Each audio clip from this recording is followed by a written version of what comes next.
Ladies and gentlemen, it's time to fire Doc Rivers. Philadelphia 76ers, it's time to fire Doc Rivers. And I know every couple years, us Sixers fans want to fire the coach. Every couple years, us Sixers fans want to fire the coach. But there comes a time, I understand that argument if it's 6 months into his tenure. If it's, he's a new coach here and he has a new team and he has this and he has that, so we got to give him time. Look, this is year 3 of Doc Rivers. Year 1,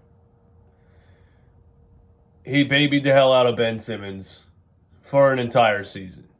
I mean, let's start there. Let's start there.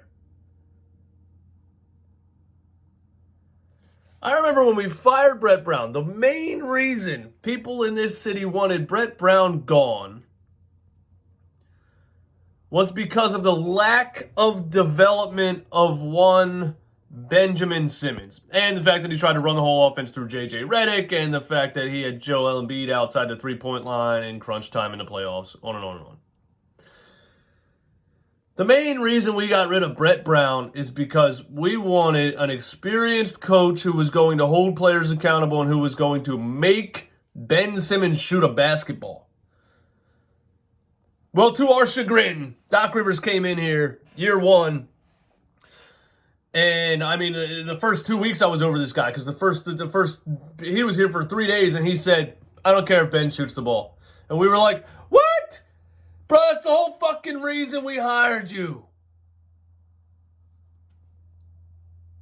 So he goes the whole year arguing with reporters, telling everybody we're stupid. Ben doesn't have to score. Blah, blah, blah. You guys are so unappreciative. He does so many other things.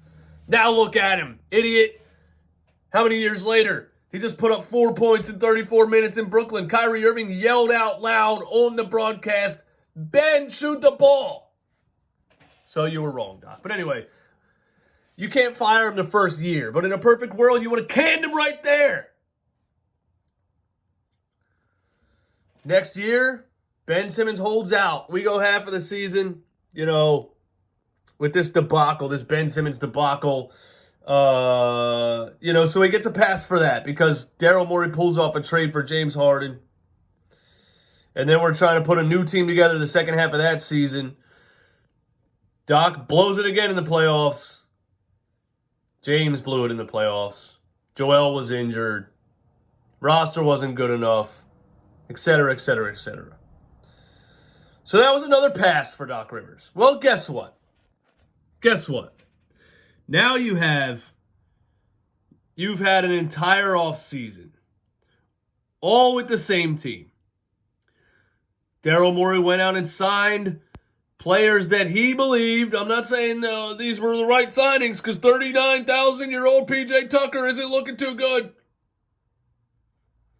Daniel House stinks.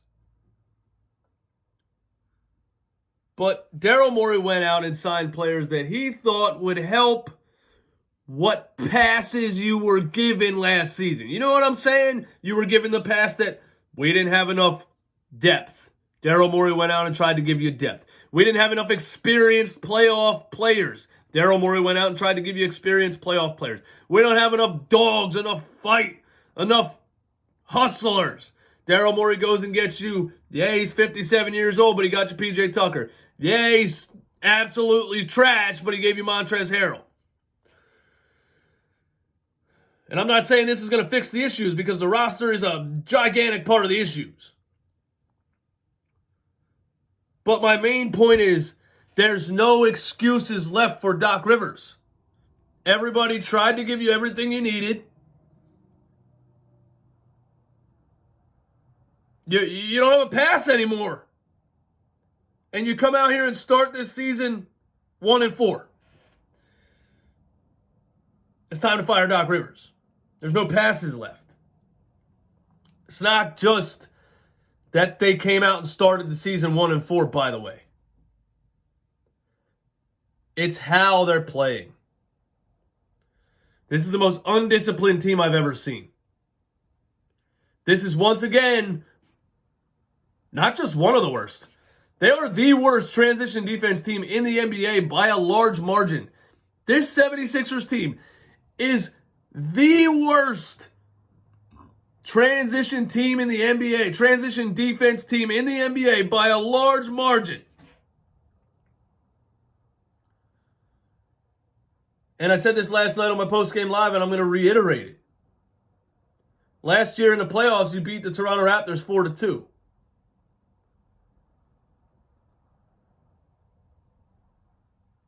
That's the most athletic team in the league. One of them. I put Memphis up there. But long, athletic, great defenders. It's not rocket science. You got to match athleticism with athleticism. Last year in the playoffs, first guy off the bench was Paul Reed. Crazy athletic. Incredible hustler. Offensive rebounder. Defender.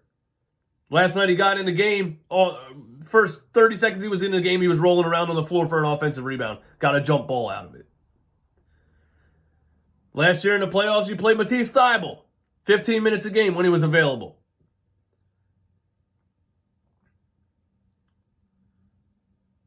You won that series 4-2. Last night, you played Paul Reed 5 minutes. You played Matisse Thybulle 0 minutes. Last night, your strategy against the most athletic team in the league was to bring George Niang and Montrezl Harrell off of the bench first. And you got smoked. You got blown out of the water as soon as they came in the game. This is not rocket science. And my guy Romp was right. The Montrezl Harrell signing was a terrible idea because he can't defend anybody and Doc Rivers loves him. And we said it right when it happened. I like Montrezl Harrell. I like his heart. I like his fight. But we predicted this right when it happened. Doc Rivers is going to overplay all these guys. This team now for how many years has needed youth and athleticism. Youth and athleticism. And a coach that you know is obsessed with playing 55-year-old players. Daryl Morey, you went out and gave him more old players. He's been playing PJ Tucker 40 minutes a game. What is going on here?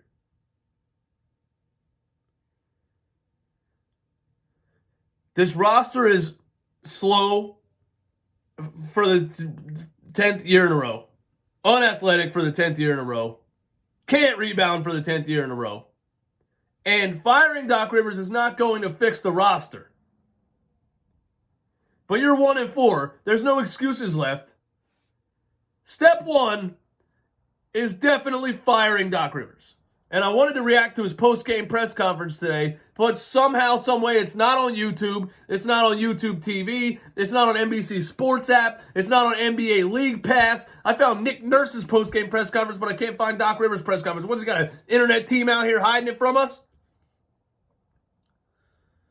The only thing I can say about his post-game press conference is that my guy RB Philly Take with RB tweeted that Doc Rivers said in his post-game press conference, this offense could be so good if they just played right. And once again, my reaction is this. This guy acts like he's not the coach. He talks about the team like he's not the coach. It makes no sense. You're the coach. I've never heard Doc Rivers one time say, I need to be better. I didn't have my guys prepared. Never. He never takes accountability. He sits up there and talks down about the team and says, oh, this would be good if they just played better. You're the coach. I've had enough of this guy. The city has had enough of this guy. Nobody wants him here anymore. Not a single damn person. Get him the hell out of here. Fire Doc Rivers. Look what the Phillies did. Let me use that comparison also. Look what the Phillies did. Because Joe Girardi and Doc Rivers are very similar. Joe Girardi has one ring with an overpowered Yankees team. Derek Jeter, Alex Rodriguez, Gary Sheffield, the Mariano Rivera, CC Sabathia, Hall of Fame team, 1 ring, big time ego. Phillies fire a young GM in Gabe Kapler. They bring in an experienced World Series winning GM. He's arrogant, he's condescending, he's not going to adapt. He doesn't care what anybody says. He loses the players. It's going downhill after spending a whole bunch of money in the offseason. And they fire Joe Girardi. And they promote Rob Thomas, and they go straight to the damn World Series because a change of energy, a change of voice, a change of culture in the locker room, clubhouse, whatever you want to call it. So it's time. You need a change of voice. You need a change of energy. You need a change of culture in the locker room. Get this old dinosaur the hell out of here. Fire Doc Rivers.